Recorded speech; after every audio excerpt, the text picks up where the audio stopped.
Muchas gracias por venir. Quería contarles que esta actividad está organizada dentro de un ciclo de charlas que organizamos en la Biblioteca Nacional Mariano Moreno en el marco de la muestra Escritos en celuloide, cine y literatura argentina, que pueden visitar en la Biblioteca Nacional en el primer piso, en la sala Leopoldo Marechal. Bueno, tenemos la gentileza de estos grandes que están sentados acá, Claudia Piñeiro, Marcelo Piñeiro y Sebastián Muchnik, con quienes vamos a poder charlar. Va a haber un ratito para abrir preguntas al público. Queremos agradecer también a Ezequiel Martínez y a Belén Hernández por la generosidad de la organización. ¿Perdón? Ahora sí. Eran agradecimientos, ¿sí? Para Ezequiel Martínez y Belén Hernández, quienes se encargan de la organización y han tenido la generosidad de preparar esta sala para poder tener esta charla. Les agradezco mucho a todos y bueno, los dejo con los protagonistas. Bueno, gracias. Este es el de Claudia, ahí está. Bueno, ya hizo la presentación ella. Yo lo que quiero recordar en todo caso es que este evento se organiza dentro de lo que es la muestra Escritos en celuloide. Yo porque les quiero recomendar que vayan a la Biblioteca Nacional a ver la muestra en la Sala Marechal y en todo caso el 12 o 13 de mayo es que va a haber una charla con Sujair Yuri, con el hermano de Leonardo Fabio, van a ver el romance del Aniceto, digo si quieren ir a la proyección y a la charla con Sujair, y después tienen tiempo hasta el 3 de agosto para ir a la muestra, ¿sí? 18 horas. En la muestra de Escritos en celuloide, aquí está el catálogo que lo consiguen después en mi biblioteca. Bueno, dicho esto, empezamos, porque tenemos poco tiempo y nos están haciendo un poco el boicot del otro lado, como ven. O sea que vamos a gritar más nosotros. Ustedes sabrán, me parece que no está mal para empezar, que dentro de estos días en los cuales, gracias al Eternauta, el cine y la literatura parece que se han copado la atención del planeta entero, me parece que está muy bueno tener en cuenta eso que tiene que ver con el rol y la trascendencia que ha alcanzado en este momento eso que es el debate de lo que es una adaptación, ¿no? Desde todo punto de vista, pero algo que me parece que en estos días se está discutiendo mucho. Y bueno, tenemos acá a Marcelo Piñeiro y a Claudia Piñeiro para hablar precisamente de cine y de literatura y de la adaptación, en todo caso puntual, de lo que es La vida de los jueves. Después, si hay tiempo, creo que no va a haber tiempo, pero me gustaría hacerles alguna pregunta quizá de Plata Quemada o de Betty Boo, ¿no? Teniendo en cuenta también el tema del género, que me parece que son las cosas que va a estar bueno charlar, porque obviamente ahí hay algo que me parece que tienen en común ambos, ¿no? Que es tratar ciertos géneros literarios y cinematográficos. Así que empezamos. Pregunta número 1. Marcelo, te pusiste a leer un día, no sé cuándo, la novela La vida de los jueves. Empezaste a leer, ¿y qué te pasó con esa novela? La primera impresión que tuve al leerla me impresionó muchísimo. No tenía que ver con lo que me imaginaba que iba a encontrar en el libro, que no sabría ahora qué era, pero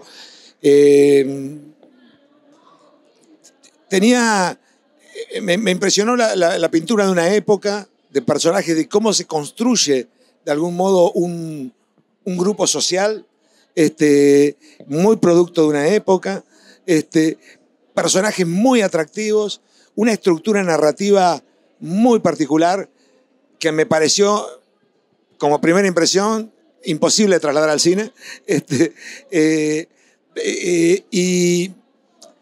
Y esta intriga inicial, ¿no? De estos cadáveres en una piscina, etc. Así que yo venía de hacer el método que de algún modo trata del mismo tipo de personajes.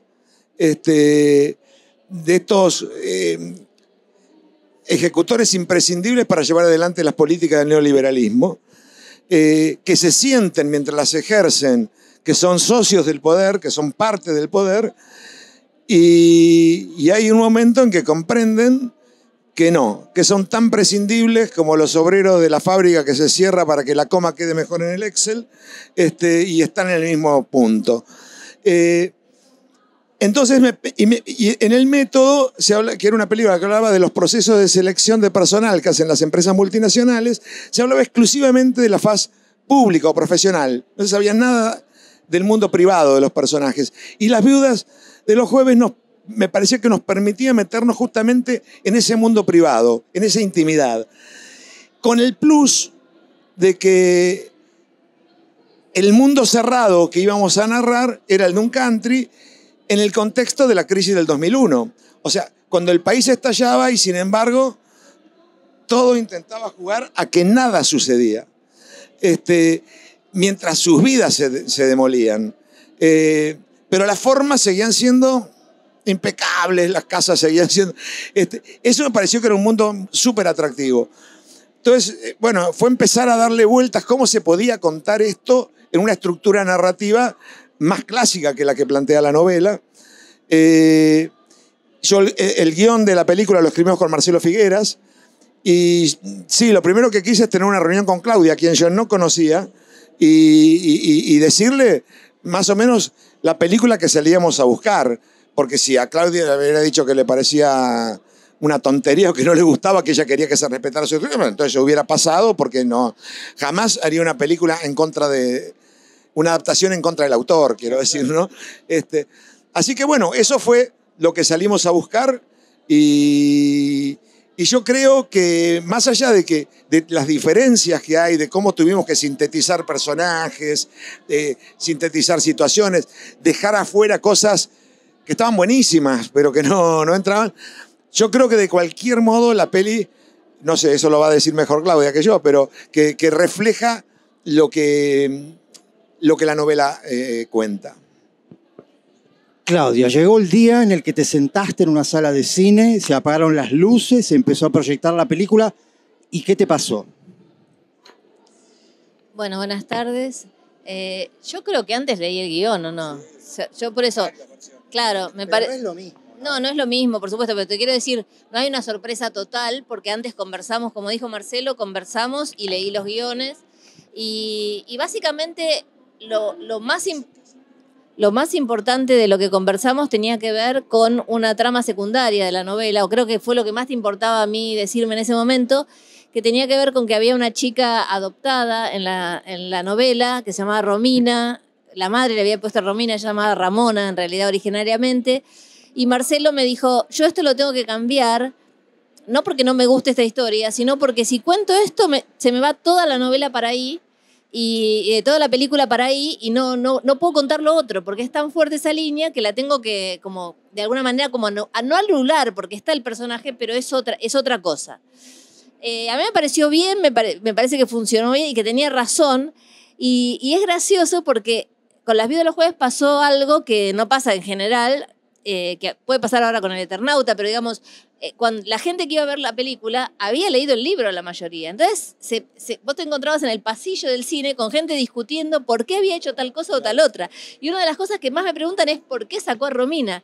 Y yo pienso que en general son preguntas que hace gente que no hace adaptaciones de películas al cine, porque la respuesta es la que dijo Marcelo. Era una línea tan fuerte que casi era una película dentro de una película, pero claro, cada persona que lee un libro se hace su propia película dentro de la cabeza y quiere ir al cine y confirmar eso. Por eso, a tu pregunta de qué pasó cuando se apagó la luz, a mí no me pasa eso porque yo ya tengo un entrenamiento como guionista y sé que hay que tomar esas decisiones, entonces voy como más gustosa para ver cuál es la película que se hizo Marcelo en la cabeza, ¿no? Entonces, mientras la película funcione, a mí no me importan los cambios que hacen y mientras los cambios no sean ideológicos. A mí lo único que sí me molesta es cuando hay un cambio que cambia la ideología de lo que vos estás contando. Pero después lo demás son solamente distintas formas de contar una misma historia, ¿no? Así que a mí me gustó muchísimo lo que hicieron y aprendí un montón también viendo cómo adaptaron, cómo hicieron ciertos cambios, por qué los hicieron, etcétera, ¿no? ¿Todos leyeron la novela? ¿Todos? ¿Todos vieron la película? Ah, muy bien. Bueno, entonces, retomemos un poco esta idea. Digo, está bueno eso de saber que todos han leído la novela y todos han visto la película, porque cada persona que lee una novela se hace su propia película. Marcelo tuvo la posibilidad de filmarla, pero creo que cada uno que lee una novela se hace la propia película, lo que pasa es que en todo caso no la filma. Cuando vos la leíste, ¿ya sabías que ibas a hacer una película o primero leíste la novela como un simple lector?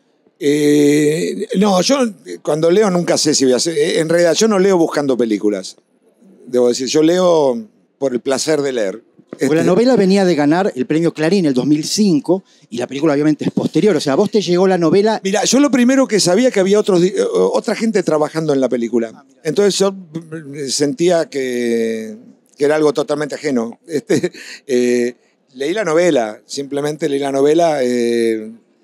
Una novela que sí tardé un poquito, no fui la primera ola de lectores, tardé un poquito, pero me hablaban tanto de la novela que ya llegué con una previa, digamos, que era muy favorable, pero que yo me encontré que en el texto me encontré mucho más que esa previa que me había llegado, mucho más, mucho más. Aparte conectaba inclusive con mundos literarios y ficcionales que a mí me gustan mucho, con independencia de todo, y la sentía muy conectada con eso, con cierta literatura norteamericana, con y la verdad que la novela no dejaba de sorprenderme. Fue también lo primero que leí de Claudia. Después, ahora que estoy más entrenado en el mundo Claudia, estoy acostumbrado a que me sorprende siempre. Digo, no puede ser que de nuevo caiga en la trampa. Pero fue lo primero, no sabía nada. Y bueno, y que tuviera un premio, que yo muchas veces hay novelas con premios que cuando las leo no me pasa nada, te digo sinceramente. No fue el caso de esto. Pero sinceramente no pensé nunca en película porque la estaba haciendo otra gente, que después no sé bien qué pasó, pero no se hizo. Y entonces pude hacerlo. Buenísimo, eso está bueno. O sea, no es lo mismo leer sabiendo que uno tiene la posibilidad de dirigir esa película que leerla como un simple lector. Me parece que hay una diferencia importante desde el punto de vista de la lectura que uno hace, ¿no? ¿Vos solés leer como director en el sentido o lees primero como lector y después...? No, yo leo como lector. Yo te reitero, no leo buscando películas, buscando argumentos. Claro. Yo leo porque me gusta leer, como veo cine, porque me gusta ver películas y no buscando robarle a la película que estoy viendo. Claro, imagino. Y hay algo que me parece que es interesante ver en la adaptación, que es el tema del género. Es decir, evidentemente hay elementos del policial, del suspenso, de alguna forma del thriller, si quiere, pero también hay elementos de crítica social, y está esta cosa del policial del Who Unit, ¿no? Del quién lo hizo, muy propia de Agatha Christie, de cierta literatura inglesa, en la cual hay un espacio cerrado, un crimen o una serie de crímenes o suicidios, y se trata de ver quién lo hizo. La novela trabaja un poco también con esos referentes, ¿no? Bueno, yo creo que Claudia tiene justamente esa cosa. Tiene, en general, no todas sus obras, pero casi todas, tienen como una piel de thriller, sí, de policial, y es la excusa. Es la excusa, es lo que te va ayudando. Pero en realidad claro, ahora que la conozco lo digo con certeza, lo que le importa a Claudia no es eso. Es que eso es lo que permite el género, ¿no? El género es como una especie de lugar desde el cual uno se puede apoyar. Y de alguna forma está pasándola con El Eternauta. Fíjense, la ciencia ficción es también casi por lo menos una excusa para hablar de otras cosas. Yo creo que el policial siempre planteó esa posibilidad, ¿no? En general, digamos, el género negro, por ejemplo, en la literatura, ha sido el gran modo en un momento en Estados Unidos de enorme censura. Claro. Macartismo, listas negras, de hablar de la corrupción, del poder, de la corrupción social. El género yo creo que te da más libertad de juego, te da mayor espacio, están menos atentos los poderosos que censuran y permiten una indagación mucho más profunda. Y por otro lado, la conexión con la audiencia, el público es muy grande, claro. Que es central. Lo mismo, porque es parte de instalarse en algo, en un territorio que más razonablemente conoce, seguro, para que ayudarte a señalar, a mostrar las cosas que te interesan señalar y mostrar. Sin dudas. ¿No? Vos te planteaste esto, porque digo, pasa también en Betty Boop, que es trabajar mucho con el género, con ciertas, digamos, fórmulas incluso del género, para después ir a parar a otros lugares. O sea, ¿eso te lo planteas un poco de entrada? No, al revés. Al revés. O sea, yo quiero contar una historia y es esa historia de esos personajes, y en el medio de la historia aparece la muerte, y con la muerte el enigma y la búsqueda de la verdad, y entonces aparece esa pregunta que decís vos de quién lo mató y por qué, pero en casi todas mis novelas, excepto Betty Boop, que es la única que escribí desde la primera página pensando esta va a ser una novela negra, en todas las demás esa pregunta está subvertida, no es exactamente la pregunta que hay que responder en esa novela. En el caso de Las viudas de los jueves, por tomar esta, para mí era mucho más importante contar quiénes eran esas personas y qué fue lo que pasó en la década de los 90 para que la década de los 90 terminara donde terminó. Claro. Incluso yo en todos los capítulos, en la novela, que eso no se puede trasladar obviamente al audiovisual, hay un hecho un hecho que pasó en ese momento, un hecho histórico, que yo me tomé el trabajo de que no sean hechos históricos económicos. Entonces, por ejemplo, hay un capítulo que empieza diciendo el año que mataron a un periodista en Pinamar. Entonces, cualquiera de nosotros sabe que fue el año que mataron a Cabezas, el año que explotó una bomba en una fábrica de armas militares, ¿no? Tampoco hablo de qué fue lo que pasó exactamente, pero todos sabemos que estoy hablando de Embalse, ¿no?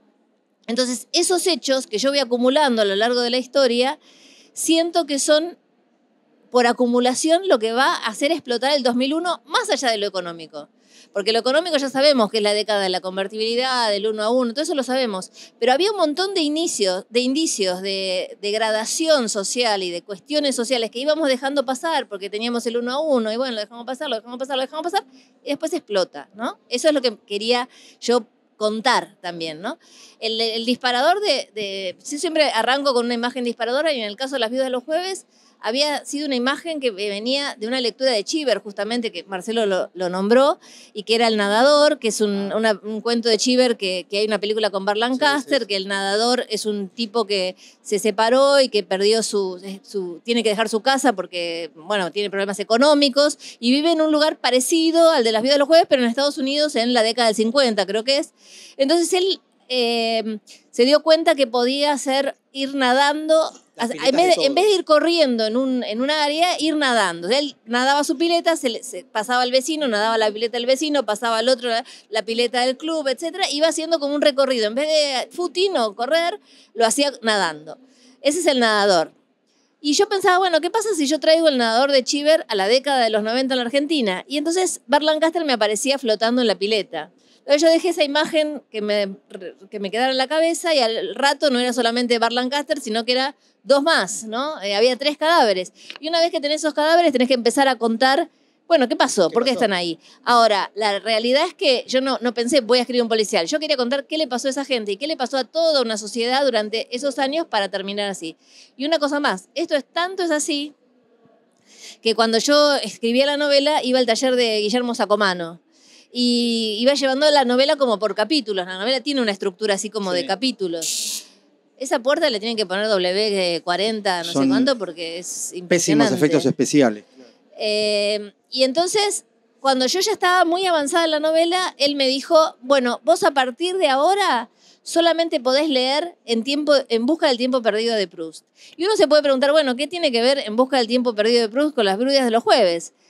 Y él lo que me explicaba es, en tu novela es más importante, quizás, la ropa que usan, cómo ponen los cubiertos, cómo se mueven en esa sociedad, etcétera, que develar qué fue lo que pasó esa noche. Si vos te dejás arrastrar por el género policial, vas a ir directo a contar qué pasó esa noche y yo necesito que todavía me sigas contando quiénes son estas personas. Y a mí me parece que fue una muy buena indicación de un profesor de literatura para llevar adelante la novela, ¿no? ¿Y qué te pasa? ¿Vos sabías esto, por ejemplo, antes de filmarla? No. El tema de los detalles. Me estoy enterando ahora. ¿Viste? Haberlo sabido. Es decir, fíjate que ahí hay interesante. Se me viene a la cabeza, por ejemplo, El nombre de la rosa. ¿Qué haces cuando atás esa novela? ¿Agarrás el policial o agarrás la Edad Media, haces un fresco? Y esto es algo que evidentemente tiene que ver con que muchas veces las adaptaciones no solamente varían de espectador a espectador en función de la lectura que hizo de la novela, sino lo que te puede definir una dirección u otra. ¿No se oye? Ahí va. Quiero decir que hay algo que tiene que ver con que muchas veces las intenciones de los escritores o las escritoras, cuando uno las conoce, tenés una posibilidad de, no te voy a decir de jugar con ventaja, pero sí decir, mirá vos por esto que yo no me había dado cuenta quizá, y que cuando me lo cuenta, digo, esto me lleva en una dirección muy distinta quizá a la que yo hubiera tenido en cuenta. Porque digo, para mí es un policial, me voy a meter por el lado de la intriga, cómo murieron, se suicidaron, los mataron, qué pasó. Y de pronto resulta que el tema que más le interesaba a la autora de la novela es los detalles. Como decía Nabokov, acariciad los detalles, ¿no? Está claro. Mirá, yo en ese sentido que tuve las 2 adaptaciones literarias que hice, tuve el privilegio de poder conversar con los autores previamente. Y en ambos casos me deslumbraba la estructura narrativa que habían elegido. Totalmente diferentes ambas. Pero que en ambos casos me pasó lo mismo. Sentía que no me eran articulables para la estructura narrativa que un largometraje de más o menos 2 horas permite. y que tenía que pensar en otra estructura narrativa. La estructura narrativa también muchas veces te determina de qué modo te acercás a los personajes. Por ejemplo, una cosa que acaba de decir, además allá de esto último de Sacomano, es muy importante en la novela lo que sucede a lo largo de los 90, o sea, cómo se construye ese grupo social. Yo no lo podía contar. Quizás en una serie se hubiera podido. En ese momento no existía para nosotros un formato así. En una película, quiero decir, cuando yo digo no se puede, todo se puede. Partamos de esa base. Pero no se podía en el modo que yo tenía en la cabeza de contar. Entonces decidí, por ejemplo, que es un gran cambio con respecto a la novela, circunscribirme al mes de diciembre del 2001. Yo creo que sin saber esto de los detalles, sin embargo, los detalles son sumamente importantes en la película. No están puestos nunca adelante, pero sí el modo en que viven estos personajes, cómo mientras se desarman está todo impecable, etcétera, etcétera. Me acuerdo inclusive llevando la película al exterior, sorprendía mucho como en ese contexto de desesperación estaba todo con una prolijidad exasperante, con un cuidado por los detalles de lo exasperante. Eso de arrancar con esa fiesta todos de blanco, de que en el cementerio están todos de negro, ese tipo de cosas en medio de una trama que tiene también una superficie totalmente calma. La película tiene una superficie totalmente calma, no hay estallidos, no hay nada. Inclusive cuando aparecen los cadáveres es en una clave absolutamente baja. Y sin embargo lo que estaba pasando es tremendo. Pero bueno, yo sin saber esto creo que de algún modo la novela me lo transmitió, porque más allá de las transformaciones estructurales que tuve que hacer, que sentí que tenía que hacer, pues siempre una adaptación es una lectura, en definitiva. Más allá hay una cosa que es ese concentrarse en el detalle, concentrarse en la superficie, porque sin duda lo importante pasa por debajo de la superficie, pero en este caso la superficie es esencial, es protagónica también.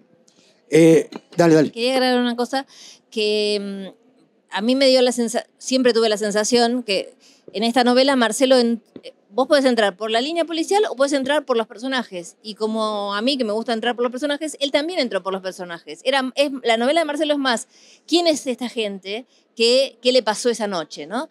Y otros textos anteriores que yo había leído de los proyectos anteriores que después no se hicieron, iban exclusivamente a lo policial. Y la novela perdía mucho yendo solamente a lo policial. Perdía toda esta otra sustancia, ¿no? Y una cosa más que quería agregar, cuando dije de las cosas que conversamos ese día sobre lo que había que cambiar, una era de la línea de la chica Ramona, y la otra que me planteó Marcelo ese día es: yo no puedo hacer esto en 10 años, yo lo tengo que hacer en menos tiempo. Entonces, eso no implica solamente hacerlo en menos tiempo y que pase solo en diciembre. Hay conflictos de la novela que se pueden desarrollar a lo largo de los años. La pérdida de la autoestima por perder el trabajo, por perder lo que tenías, etcétera, que en algunos de los personajes se va construyendo a lo largo de los años, él necesitaba como cambiar algunos conflictos por cosas más contundentes que se pudieran contar de una manera más rápida porque tenía que acotarlo en el tiempo. Entonces también hay algunos conflictos nuevos en la película justamente porque lo reclamaba esta necesidad de adaptarse a un tiempo más corto, ¿no? Sin dudas. Recordemos además que la novela tiene una estructura muy particular. Hay 3 puntos de vista. La novela empieza con una persona que narra en primera persona, después hay una tercera persona y después hay un nosotros, no que narra. De alguna forma, ahí hay una especie de alguna manera, es complicado entender, o en todo caso decir, cómo narro estos capítulos en los cuales están narrados desde un nosotros. Luego hay un personaje que narra en primera persona, el personaje de Virginia, que narra desde un yo, y después hay un personaje, o en todo caso una tercera persona, que narra más objetivamente. Vos te decantaste por esa cosa más objetiva. ¿Podrías haberte decantado? Perdón, ¿la pueden dejar abierta la puerta? Porque es insoportable eso que sucede. Gracias. Digo que de pronto podrías haberte decantado por un relato completamente subjetivo y narrar desde, por ejemplo, como ejemplo, ¿tuviste en algún momento la duda de decir cómo narro esta película desde la tercera persona, desde la primera? ¿Se te presentaron alternativas? Seguramente, no me acuerdo muy bien, pero Pero en ese sentido, yo te digo, para mí el tema de la estructura narrativa es un tema que siempre lo tengo muy en la cabeza. Entonces, hice una película que es sobre la estructura del relato, que es Ceniza del Paraíso. Es una reflexión sobre la estructura, lo que el relato revela, lo que el relato oculta. En Plata Quemada, recuerdo, por ejemplo, también, o sea, haber tomado justamente, dividirla en capítulos, tener un primer capítulo que es un narrador omnisciente, un segundo capítulo que son monólogos interiores de los dos protagonistas, que van como cambiándose el micrófono, digamos, y un tercer capítulo que opta por la subjetividad total, contarlo desde la mirada de ellos. Yo acá no quise hacer, recuerdo, sí, ese tipo de experimentación, digamos. Sí me pareció que era una estructura que necesariamente avanzaba en dos tiempos. Un tiempo el de esa noche del 19 de diciembre del 2001 en adelante, y la otra que iba buceando hacia atrás en diferentes momentos en base a lo que se quisiera ir avanzando y contando.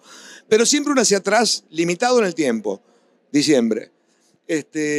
O sea, donde todos estos procesos que contaba Claudia se iban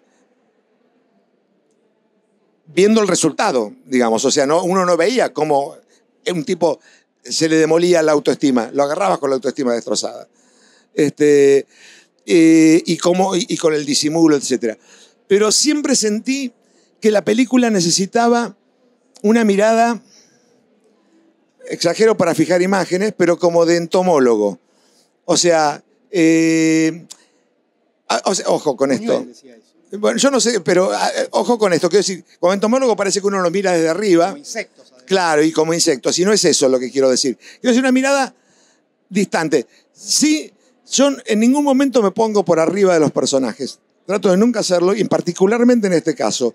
Porque es muy fácil contarlo como que son personajes que no tienen nada que ver con uno. Y es mentira. Me mentiría yo, le mentiría al público.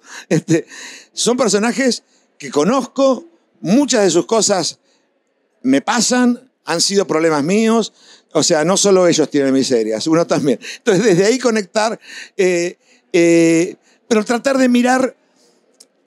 Yo trataba de tener una mirada donde no me comprometiera emocionalmente con ellos, en el sentido sino de tratar de mirar sus comportamientos con una cierta distancia para entenderlo, con una cierta frialdad, casi te diría expositiva. Una objetividad, digamos, más seguro. Intentando eso. Sí, sí, sí. ¿Les parece que veamos dos escenas?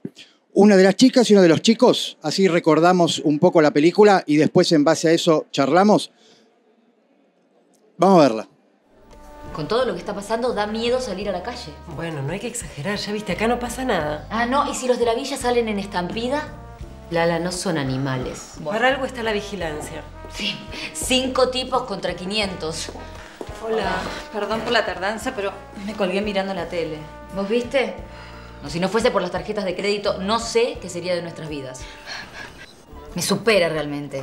Uno les da todo. El afecto, la mejor educación. Y aún así te tratan como si fueses la peor basura. Bueno, es normal, es parte del proceso. ¿Ya te olvidaste de tu adolescencia? Vos pensá lo que todavía estás a tiempo. Los hijos vienen a este mundo a devorarte, tan simple como eso. A mostrarte tus defectos, a reírse de tu vejez. Bueno, Lala, tampoco es así. Ay, vos callate, Teresa, por favor. Si vivís en un paraíso, tus hijos te adoran, tu marido es un tipazo. La gente normal no es como vos, Teresa. La gente normal sufre, siente, tiene problemas, ¿viste? Bueno.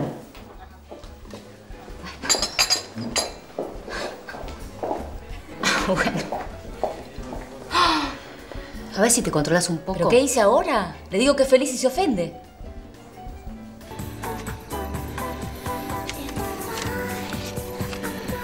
¿Ustedes qué piensan de la muerte? Ya sabemos que no te gusta perder, Tano. ¿No estás exagerando?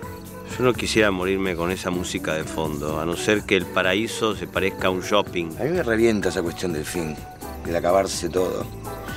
Me gusta mucho esta vida. Te gusta mucho tu vida, Tano.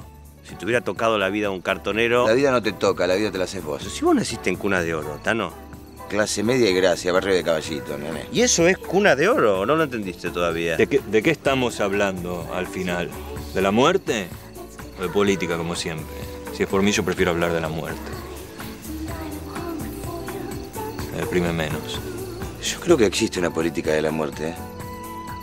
A ver, si querías intrigarme, te juro que vas por buen camino, pero con esa bosta de fondo, te juro que no puedo pensar. Tan liberal para unas cosas y tan facho para otras, Ronnie. Lo que digo es que la muerte no nos molesta mientras jode a otros. Qué vivo. Y se tiene a cierta regla de juego. Terroristas y civiles son bajas esperables, ¿no? Las víctimas de los terremotos, la gente que muere a diario en el África, es inevitable. Es justamente ese tipo de cosas que me rompe las pelotas de lo que decís. ¿Previsible? ¿Te gusta más? Bien. ¿Vos te sorprendés cuando oís las noticias? No. Entonces acordás conmigo que estas son muertes que forman parte del ritmo habitual. Del toma y daca del universo. Ahora bien, en cuanto a mi muerte, a nuestra muerte,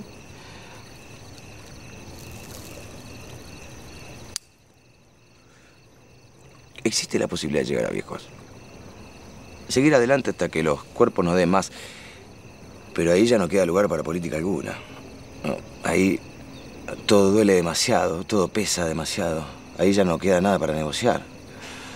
A esa altura lo único que queda es rendirse.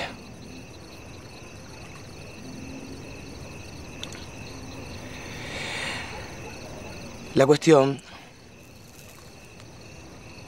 es hacerlo mientras estemos en condiciones de imponer términos. Por ejemplo, ahora. La muerte no es el fisco. No se puede negociar. Voy a lo siguiente. ¿A qué creo que es posible arrancarle algo a la muerte? Que no tiene por qué ser plata, aunque tampoco la desprecio, obvio. Pero puede ser la solución para otros problemas. Ahora mismo. Imagine. ¿Qué pasaría si estuviésemos adentro de la pileta y el viento volcase el equipo de música al agua?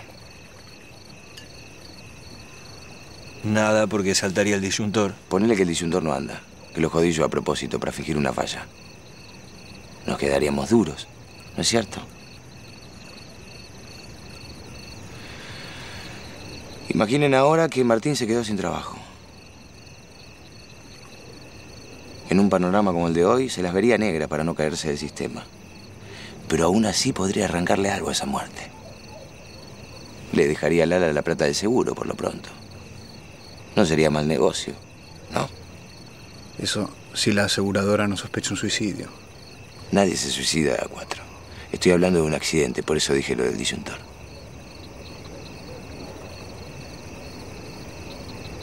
Por su parte, Ronnie dejaría de ser una carga para la pobre Mavi, que también cobraría el seguro. Un poquito de imaginación, Tano. Iba a decir que habías hecho la póliza a nombre de Greenpeace o de la causa palestina, pero... En fin, si preferís. Y Gustavo. Pongamos que Gustavo tiene miedo de mandarse una macana terrible. Y que no sabe cómo evitarla. ¿Qué te pasó con los actores y las actrices? ¿Ahora o antes? ¿Qué te pasó cuando lo viste por primera vez y 15 años después, ¿no? Estamos a 15 años, casi. Cuando me dijeron quiénes iban a ser los actores, no cuando lo vi, cuando me dijeron quiénes iban a ser los actores, ahí empecé a aprender algo que después lo aprendí para todas las películas y para la serie y para todo, y es que cuando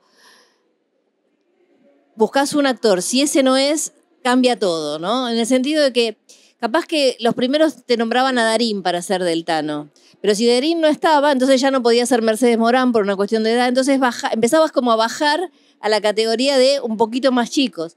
Cuando me dijeron finalmente que era Echarri y Esbaraglia, bueno, los que eran ahí, me resultaban jóvenes para los personajes, pero después me di cuenta que tenían la edad de mis personajes, o sea... Echarri también crece, hoy también es un señor grande, pero digo, en ese momento tampoco era un chico más, pero a mí me había quedado con la idea de que era un chico. Cuando me dijeron, dije, ¿pero cómo? Y no, tenía la edad que tenía que tener. A mí siempre me pasó lo mismo con Betty Boo cuando Fanego hizo de Brena, que yo me imaginaba un personaje gordo, con otro físico.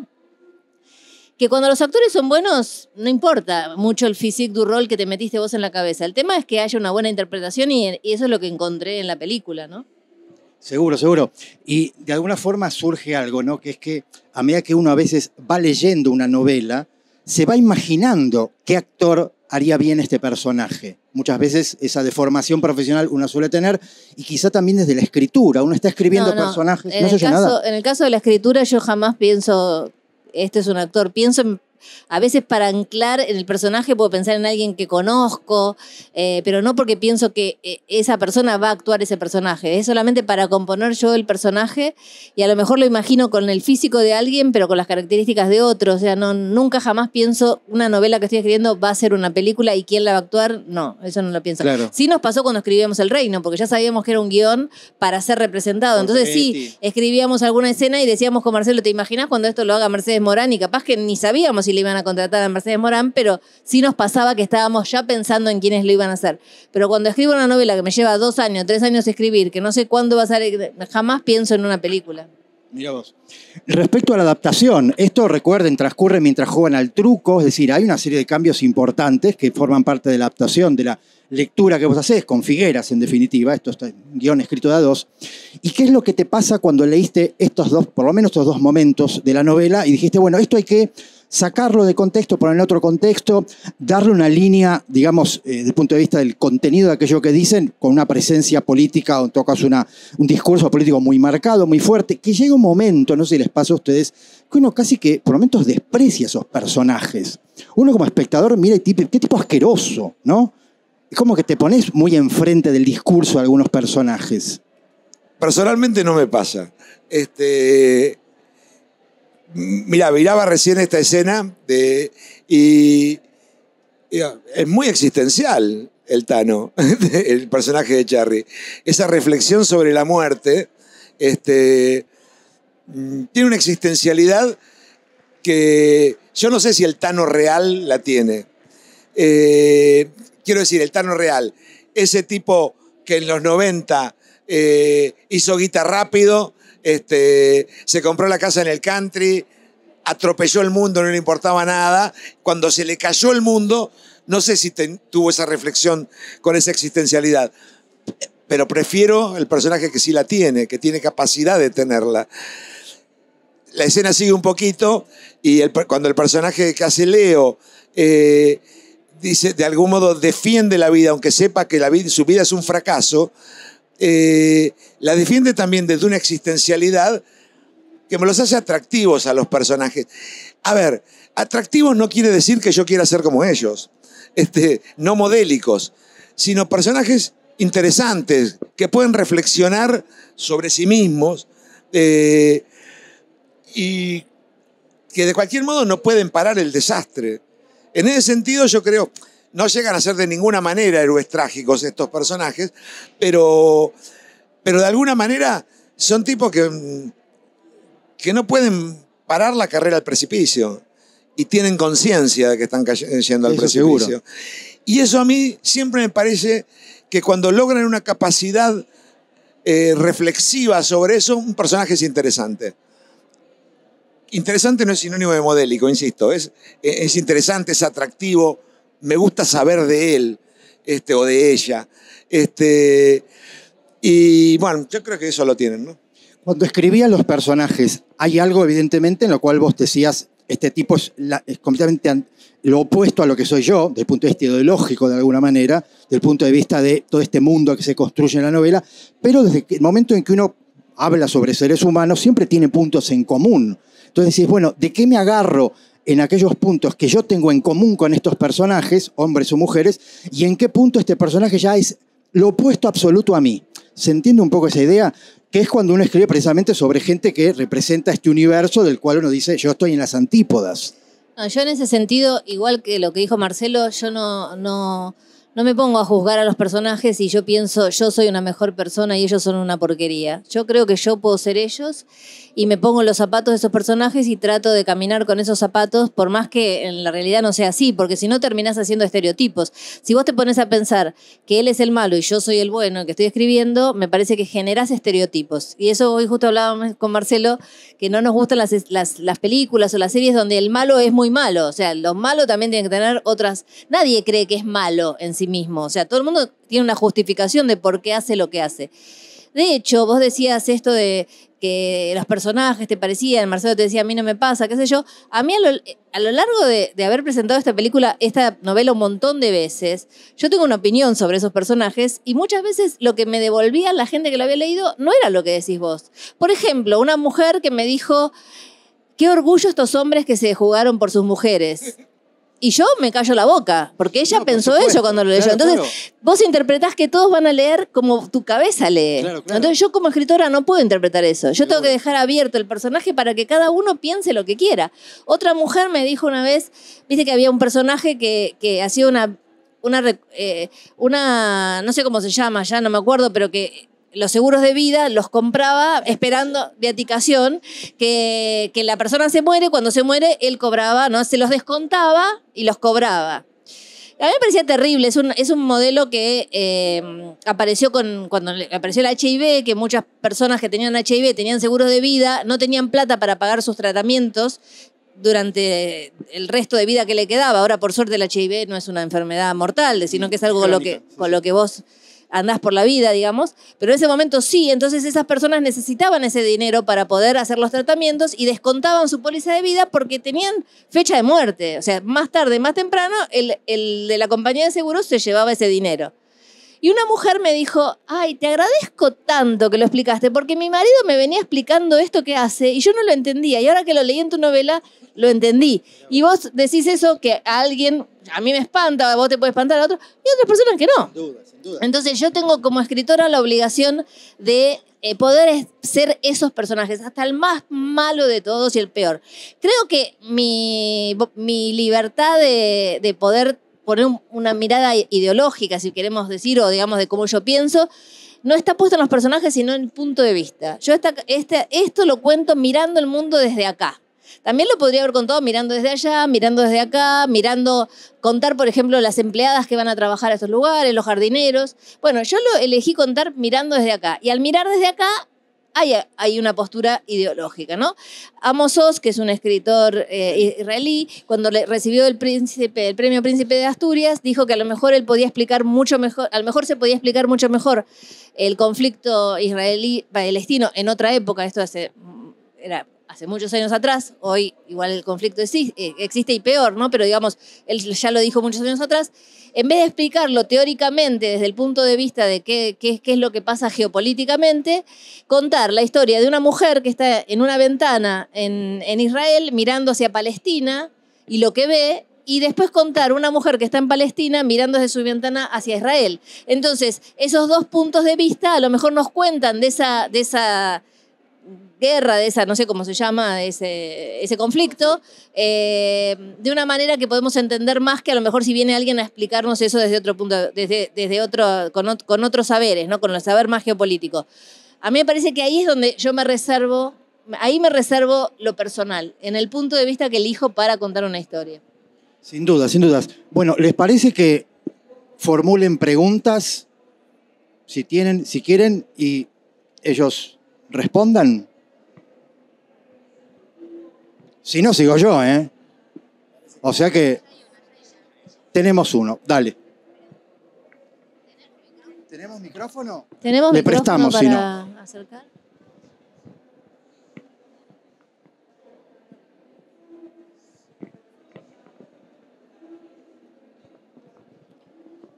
Hola. Lo siento, español es mi segundo idioma. Soy estadounidense, entonces lo siento si mi pregunta no sentido mucho, pero mi pregunta es más sobre el género del libro, porque yo vi o oí algunas personas que dicen que los libros de Claudia Piñero son libros policiales literarias, son más literarias a los otros policiales, ¿sí? Entonces, eso es que yo pregunté es sobre qué piensas sobre eso, qué piensas sobre la género literaria, ficción literaria y cómo aplicar eso a sus trabajos, sí.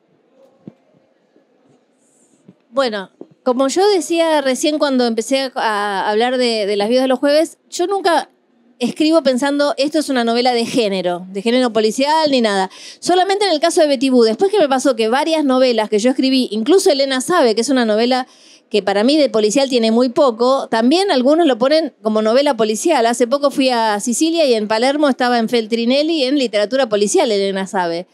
Y a mí me parece que no es una novela policial, pero tiene elementos del policial, porque tiene una investigación, tiene una muerte, hay que averiguar qué pasó. Como dije antes, en todas las novelas, la pregunta ¿quién lo mató y por qué?, que es la pregunta típica del género, está subvertida. Acá en Elena sabe, digamos que la pregunta sería ¿cuándo Elena se va a dar cuenta de lo que pasó? Más que quién lo mató y por qué, ¿no? No sé, en El tiempo de las moscas, la pregunta es hacia el futuro. No hay una muerte, sino que hay una posibilidad de que dos mujeres cometan un crimen a posteriori. Entonces, eso tiene elementos del policial, yo me valgo de esos elementos del policial, pero para contar una historia que para mí es más de personajes. Después, en el mundo literario, en las librerías, en los festivales, etcétera, necesitan poner el sello, ¿no? De qué género es. Y entonces le ponen un sello. A mí no me preocupa que le pongan el sello policial, no me molesta. Simplemente que pienso que a lo mejor alguien que busca una novela policial clásica se va a sentir desilusionado, porque no es una novela policial clásica al estilo de quién lo mató y por qué. Pero no me molesta que si alguien piensa que es una novela policial, diga que es una novela policial. Y creo que eso pasa más en Argentina, que no molesta, que en otros países, porque el género policial, como todos los géneros, con el terror pasó lo mismo, con la ciencia ficción pasó lo mismo, durante mucho tiempo los géneros han sido subestimados dentro de la literatura, la gran literatura, por decirlo de alguna manera. En Argentina, con el género policial en particular, pasa que tanto Borges como Piglia o como Bioy Casares, que eran grandes maestros de nuestra literatura, eran fanáticos del género, han traducido el género, han traído colecciones de ese género. Entonces, nosotros tenemos un permiso muy grande ahí, ¿no? Los grandes maestros que tenemos en la literatura les parece que este género está bárbaro para leer, para traducir, para publicar. Y entonces si vos te fijás, casi todos los escritores argentinos tienen alguna novela que vos podés decir, esta podría ser una novela policial. Porque además, cuando vos te pones a contar una sociedad, es muy fácil que esa novela termine teniendo elementos del policial, porque para contar una sociedad también tenés que contar los crímenes que ahí se cometen, ¿no? Si nosotros vemos una mañana un noticiero y alguien con una ametralladora mató a un montón de chicos en una universidad, uno... Discúlpame que sea tu país, ¿no? Pero no lo digo como hechos que se repiten, es un crimen que se da más en tu país que en el nuestro. Acá es más raro que alguien agarre un arma y vaya a una universidad y mate a un montón de gente. Por un montón de circunstancias. Por lo pronto, porque no podés comprar un arma. O sea, acá hay muchas limitaciones para comprar armas, etc. Pero en la Argentina tuvimos 30.000 desaparecidos, un montón de niños apropiados, y en Suecia capaz que dicen, ¿cómo puede ser que haya pasado esto en esta sociedad? Entonces, cada sociedad se cuenta por los crímenes que ahí se cometen. No todas las sociedades permiten que aparezcan los mismos tipos de crímenes. Cuando digo permitan que aparezcan, no quiere decir que nosotros avalamos que haya pasado eso, pero por cómo está conformada nuestra sociedad, eso pudo pasar acá y a lo mejor en otros lugares no. Entonces, me parece que también los escritores argentinos tienen mucho de estar cerca del policial, como todos los latinoamericanos en general, porque somos muy de contar las sociedades donde se dan las historias que queremos contar. ¿Alguna otra pregunta?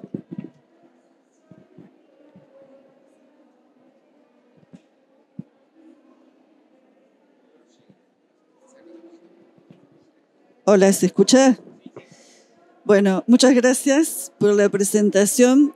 Yo quería, es decir, el tema de la muerte en toda tu obra, Claudia, aparece puntualmente. Siempre hay una muerte sobre la que la historia se va entretejiendo. Y recordaba otras presentaciones tuyas donde vos comentabas que en tus primeras sesiones de psicoanálisis no habías hablado, habían sido mudas. Entonces, y yo soy psicoanalista, entonces me pregunto, ¿qué implicancia tiene esto de la muerte propia? Y me llama la atención tu última novela, que se llama La muerte ajena, que es lo único que nos podemos explicar, no la propia, ¿no? ¿Qué implicancia tiene este tema a nivel más existencial? Porque está todo esto social que vos mostrás, pero ¿qué pasa con esto de la muerte, pero más de la propia? Bueno, una pregunta muy sencilla, me tiró, o sea, como para,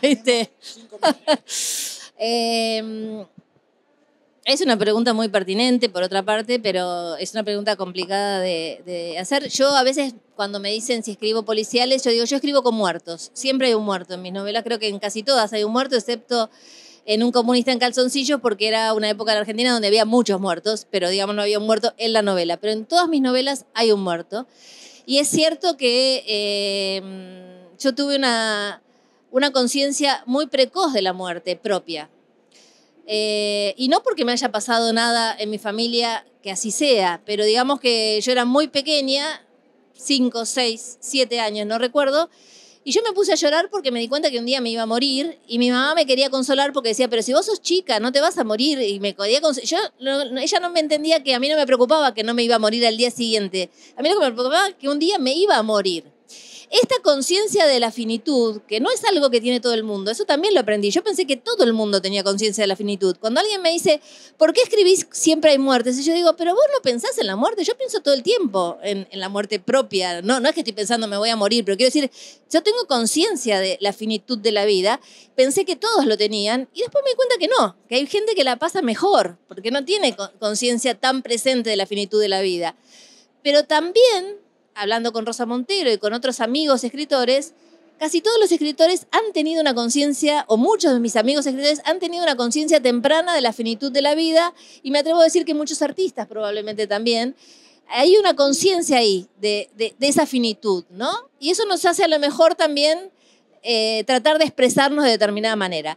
¿Cómo eso tiene que ver con mi psicoanálisis posterior y el silencio? Ya ahí es mucho más largo, pero sí, me parece que con esto te respondo la cuestión de la muerte. A mí la muerte me parece que es uno de los grandes enigmas de la humanidad. Y yo pensaba, como te digo, que a todo el mundo le preocupaba y después me di cuenta que no. Entonces, permanentemente me viene apareciendo. En la nueva novela tiene que ver con esto de mirar la muerte ajena, que solo en algunas ocasiones la haces propia, ¿no? Cuando vos sentís que esa otra persona que murió podrías haber sido vos, pero cuando no, no. Y sí, es un tema que a mí me preocupa y que no me preocupa que me preocupe, digamos, ¿no? O sea, me parece que es normal que me preocupe. Y fíjate que en la novela, en la película, perdón, el fragmento que acabamos de ver, precisamente Charry en un momento dice, te preocupa la vida en tanto te afecta directamente, pero que mueran en otras partes del mundo, otros te importa poco porque no te toca directamente. Y de alguna forma ahí es cuando, quizá un poco remontándome a la pregunta anterior que hacía respecto a eso, es desde qué momento ustedes se van adueñando del discurso de ella para decir esto sí o no, en tanto representa no solamente al personaje, sino lo que ustedes también quieren decir. Ustedes hacen un trabajo de montaje, ¿no? De edición, de decir esta frase sí, esta frase no. Y eso es interesante porque habla de tu mirada, ¿no? Yo creo que hay un punto en el trabajo de construcción de una película en que aunque partas de un material literario, de un hecho real, te lo adueñas por completo. Si no, no tenés manera de hacerlo. Y porque, en definitiva, creo que si no, lo que uno haría no tendría interés, ¿no? Si fuera como ilustrar la novela, sería otra cosa. Entonces, es imprescindible. En la etapa en que estamos escribiendo el guión, nos adueñamos del material y ya es un material nuestro. En la etapa en que se empieza a construir lo visual de la película, cada uno de los colaboradores también está trayendo su mirada. Y ni hablemos cuando entran los actores. El cine es una creación muy colectiva y siempre se está trabajando con un hecho que está muy vivo y que no tenés que permitir, una de las principales tareas como director es no permitir que eso nunca sea letra muerta, sino que siempre esté activo, que siempre esté vivo. Y por ende cada cual, un actor haciendo un personaje se adueña del personaje. Y aunque lo haya escrito yo, me cuestiona lo que escribí. Y muchas veces tiene razón. O sea, porque es eso. O sea, mira, yo me acuerdo cuando estudiaba cine, estrenaba Bertolucci Último Tango en París. Y una revista de cine publicaba una entrevista a él, que el título era "Yo no filmo películas de ficción, sino documentales de mis actores". Y mira, todavía me la acuerdo. Y lo que él decía ahí, él venía de hacer una película que le había cambiado la carrera, que era El Conformista, con Jean-Louis Trintignant y Dominique Sanda. Y que él escribió Último Tango en París para Jean-Louis Trintignant y Dominique Sanda. Por diferentes motivos, ellos no la pudieron hacer y terminó haciéndolo con Marlon Brando y María Schneider. Y dice, yo podría hacer la película con Trintignant y Sanda, porque sería otra. O sea, claramente los que se juntan a hacer una película le dan su propia impronta y eso yo creo que es lo bueno que pueda suceder. Es muy diferente la creación cinematográfica a la creación literaria. Claudia cuando escribe está sola, confronta con ella misma y puede dar a leer, qué sé yo, y escuchar alguna opinión, pero confronta solo con ella misma. La creación cinematográfica, por el contrario, es profundamente colectiva, pero por otro lado no podés soltar que tu mirada es la que está terminando plasmarse y que los demás están colaborando que vos construyas mejor esa mirada. No sé si te contesté o me No, estoy sin duda, sin hablando. duda. Creo que un buen ejemplo de eso son las historias que se han filmado muchas veces. Digo, si uno toma Drácula, ¿qué tiene que ver la versión de Herzog con la de Coppola, con la de Murnau? Entonces ahí es cuando uno ve que una historia tiene unas características que luego cada mirada de cada director la transformó completamente. O sea que eso es una de las cosas que evidentemente uno se plantea en tanto esta vinculación, este diálogo continuo entre el cine y la literatura, ¿no? Las posibilidades que tiene. En definitiva, mira, hay una cosa que a mí me encanta. Borges decía que todos los relatos de los hombres confluyen en dos, se sintetizan en dos. El del hombre que apostó toda su vida a la búsqueda de sí mismo, Ulises, y el hombre que apostó su vida a la entrega por los otros, Cristo. Claro. Todas las historias están allí y simplemente lo cuentan desde diferentes miradas, de diferentes puntos de vista. Y esa es la riqueza. Porque yo creo que justamente, ¿cuándo es más interesante un autor? ¿Literario, cinematográfico? Cuando más única es su mirada. Cuando más te está revelando algo que nunca se te había ocurrido mirarlo desde ahí.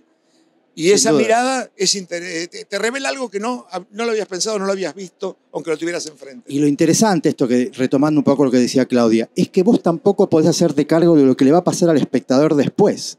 Ese espacio del espectador en el cual vos decís, a ver, yo apunté en esta dirección y me sale una persona que me dice lo opuesto a lo que yo pensé. Ahí es cuando se enriquece la obra, entre el diálogo entre el autor, la obra en sí y el público. Y que además cuando pasa el tiempo, digo, vuelvo al tema del Eternauta, es decir, una obra que después de muchísimo tiempo aparece una versión y todos estamos discutiendo el paso del tiempo dentro del funcionamiento de la obra, en la relación de la obra con los distintos lectores y ahora con los espectadores. Y hay un fenómeno que evidentemente hace no solamente al paso del tiempo de la obra en sí, sino a uno, el ciclo vital de uno. Es decir, no es lo mismo leerla a los 20 que a los 30, que a los 40, que a los 50, y evidentemente se produce un fenómeno ahí que es sumamente interesante. ¿Alguna pregunta más? Si no, vamos cerrando porque nos tenemos que ir. Bueno, hago una última preguntita yo que tiene que ver con cinéfilo y bibliófilo. Referencias literarias y cinematográficas a la hora de escribir o de filmarla. ¿Alguna referencia puntual de Las Viudas? Sí. ¿Pensaste en alguna película? ¿Pensaste en alguna autora o novela? No, sinceramente no. No me acuerdo, en todo caso. Uno siempre... Quiero decir, yo he visto muchísimo cine, he leído muchísimo y aunque no diga, sé que eso opera en mi cabeza con mayor o menor nivel de conciencia. Tuve muy claro, sí, pero en la lectura del libro el mundo Cheever. Cheever es un autor que me gusta mucho. Yo encontré que tenía mucha relación, mucha vinculación con eso.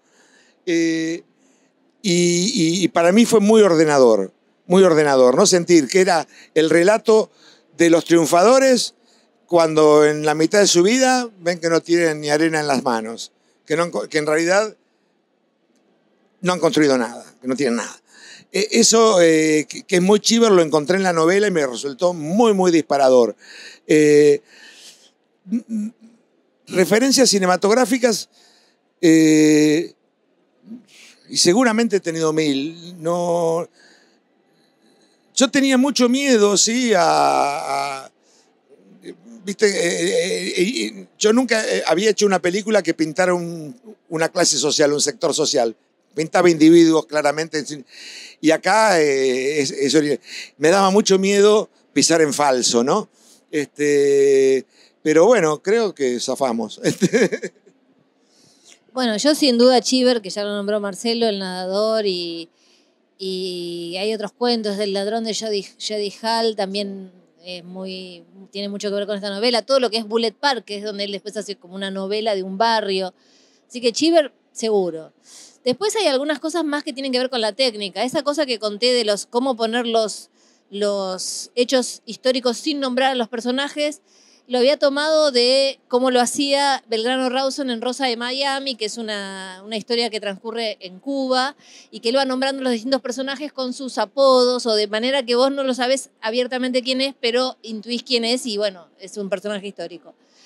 Después, siempre en esos ambientes que creo de esas clases sociales o de ese tipo de grupos, siempre tengo presente a Manuel Puig. No es que se parezcan a las novelas de Manuel Puig, los videos de los jueves, pero sí hay referencias o citas, y creo que los epílogos de la novela debe haber alguno de Manuel Puig, porque él era muy de contar, ¿no? Las apariencias, la hipocresía, el qué dirán, todo eso tiene mucho que ver, ¿no? Y a mí además es un autor que me gusta muchísimo. Él también escribió un policial, digamos, También, Buenos sí. Aires Affair, ¿no? Sí, sí, por supuesto. Bueno, y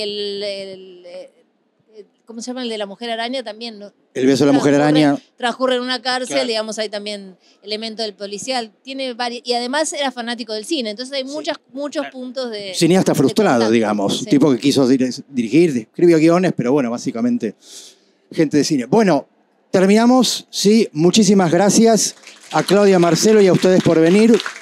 Les recuerdo lo de la biblioteca para que vayan a la martes 13, bueno, y 18 horas a la clase charla de Sujair Yuri. Gracias, nos vemos la próxima.